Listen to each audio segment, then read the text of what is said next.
A number of hedge funds have increased their bets against Norwegian Air amid concerns that the low-cost carrier could follow Flybe into bankruptcy due to the slump in demand due to the coronavirus outbreak. According to IHS Markit data obtained by the Sunday Telegraph, nearly 16% of the airline's stock is on loan to funds such as Arrowstreet Capital, a $106 billion fund founded by Harvard academic John Campbell.Read.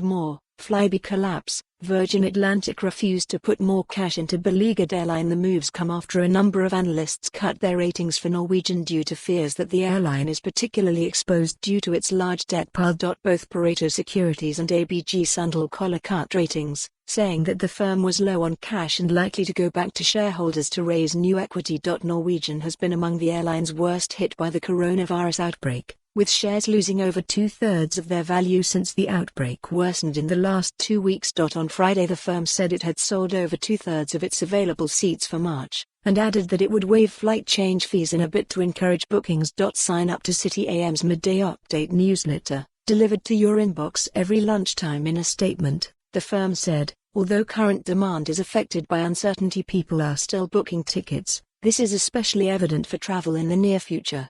Norwegian is now working on optimizing the route network accordingly, and any subsequent changes will be announced as soon as they are ready.